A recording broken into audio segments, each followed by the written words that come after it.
Hi people, it's Sarkovist here, hope you're doing well, and today I have yet another Yu-Gi-Oh! Master Duel video for you. We have 4 matches today, 2 against Cyber Dragons, 1 against Blue Eyes White Dragon, our old friend, and 1 against Red Eyes Toon Dragon. It's the first time I've ever seen the card played online. Can't say I saw much of the deck, so that's how I'm going to describe it. But yeah, interesting to see Red Eyes Toon Dragon. When he put down the Blackstone of Legend, I assumed it was going to be a conventional Red Eyes deck, and then he was like, Red Eyes Toon Dragon. I was like, okay, is this some crazy new combo I've never seen before? But no, it didn't really go anywhere. It was quite an easy matchup, to be honest. My first matchup against Cyber Dragons was pretty easy. I managed to use number 38 to negate a spell card, which I think was going to lead into his normal combo. Without that, he just didn't have much he could do afterwards. If you negate an opponent at the right time, you really can just make the rest of the duels so easy because you've broken their momentum.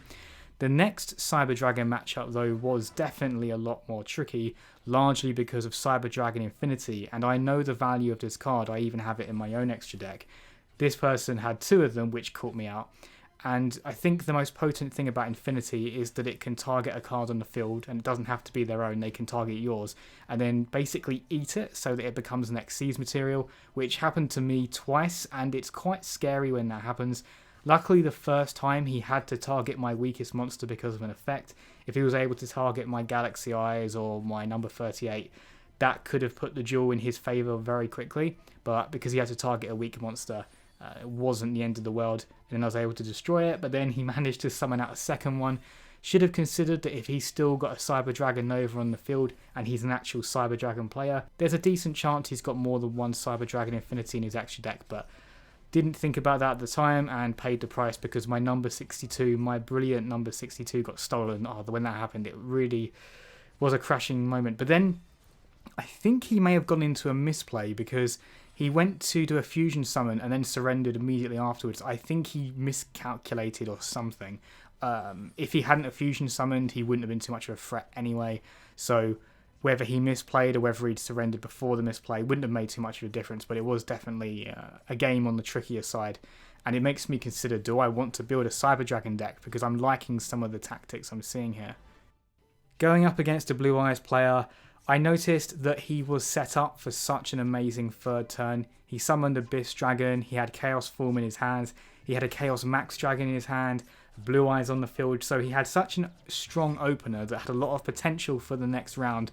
But that is the thing I do love about my Galaxy Eyes deck, is that with the right combination of cards in your hand, and as long as your opponent doesn't have any negates, it's a very important factor, which this guy did not have any, and this is exactly why you should. I managed to take him out in one turn using the classic number 62 Galaxy Eyes Prime Photon Dragon combination with Afterglow Dragon to do absolutely insane damage and just kill him in a single blow. Really love when I do it, and to be frank, whenever I see that as an opportunity, it's really hard to resist it. And then finally there was the Red Eyes Toon player, and this is where I do feel a little bit bad because this is clearly someone who's got a unique and interesting deck. They're trying something because they thematically connect with it and are enjoying it. And I do encourage people to do that. But at the same time, up against stronger decks, it really doesn't stand much of a chance. Maybe they just went into a bricked hand. Maybe their trap card that I destroyed could have done something more to turn it around. But frankly, it was no threat at all. It was easier than most solo matches I do, right, against the AI. So although it was nice to see Red Eyes Toon Dragon, I can't say I felt that great in finishing them off because I was like, look, this is just someone who's got a deck for fun, and it is a great indicator of why we need to have a casual play mode in Master Duel, because it will allow you to not have to play with the really strong decks. You can play decks that you just enjoy, and then you don't have to worry about being demoted if you are concerned about that in the ranking system, because that is a real annoying thing, right? It's like you might have a really powerful deck that takes you really high up, and then you say, look, I'd like a change. So you change to a deck that isn't quite as good, but you want to try it out.